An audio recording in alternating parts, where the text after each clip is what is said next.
Hello viewers, welcome back to my channel women's world మగవాళ్ళ ప్రపంచం. ఎలా ఉన్నారు అందరూ? నేనైతే చాలా బాగున్నానండి. మీరందరూ కూడా బాగుండాలని మనస్ఫూర్తిగా కోరుకుంటున్నాను.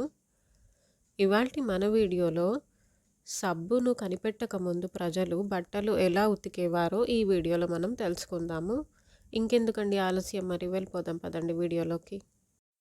వేసుకున్న దుస్తులు మురికి కావడం సహజం.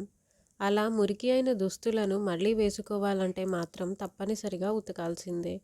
మరి ఇప్పుడంటే ఆ మురికిని అంతటినీ తొలగించేందుకు, దుస్తులు శుభ్రం చేసేందుకు అనేక రకాల డిటర్జెంట్ పౌడర్లు, సబ్బులు మార్కెట్లో అందుబాటులో ఉన్నాయి. వాటితో దుస్తులు ఉతకడానికి ఎక్కువ శ్రమ కూడా అవసరం లేదు. ఇప్పుడంటే సబ్బులు, సర్ఫులు అందుబాటులో ఉన్నాయి, కానీ అంతకుముందు ప్రజలు తమ దుస్తులను ఎలా ఉతికేవారు అని ఎప్పుడైనా ఆలోచించారా? సుమారు 130 సంవత్సరాల క్రితం డిటర్జెంట్ భారతదేశంలోకి తొలిసారి వచ్చింది. మొట్టమొదటిసారిగా సబ్బును కనుగొన్నది లీవర్ బ్రదర్స్. వీళ్ళే యూనిలీవర్ సంస్థాపకులు. British company Lever Brothers England, భారత మార్కెట్లో ఈ సబ్బును విడుదల చేసింది. మరి సబ్బు, సర్ఫ్ అందుబాటులోకి రాకముందు బట్టలు ఎలా ఉతికేవారో ఇప్పుడు తెలుసుకుందాం.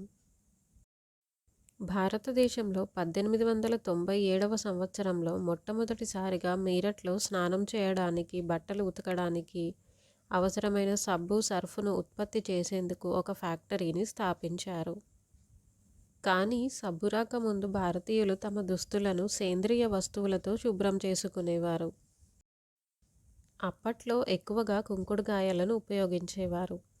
రాజుల రాజభవనాల తోటలలో కుంకుడుగాయ చెట్లను నాటేవారు.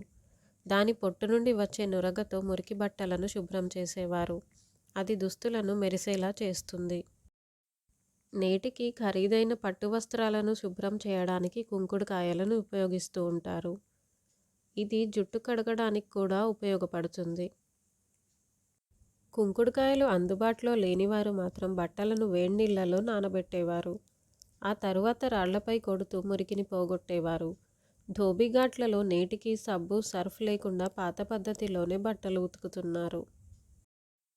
పాతకాలంలో బట్టలు ఉతకడానికి ఇసుకను కూడా ఉపయోగించేవారు.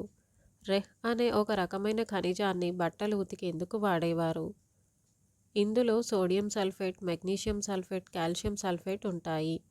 తెల్లటి రంగులో ఉండే ఈ పొడిని నీళ్లలో కలిపి అందులో బట్టలు నానబెట్టి కాసేపు అయ్యాక బట్టలు రుద్దడం లేదా కొట్టడం ద్వారా మురికిని శుభ్రం చేసేవారు. Thanks for watching my video. నా ఈ వీడియో కనుక మీకు నచ్చినట్టయితే తప్పకుండా లైక్ చేయండి, షేర్ చేయండి, కమెంట్ చేయండి. అలాగే మరిన్ని మంచి వీడియోస్ కోసం నా ఛానల్ను తప్పక సబ్స్క్రైబ్ చేయండి.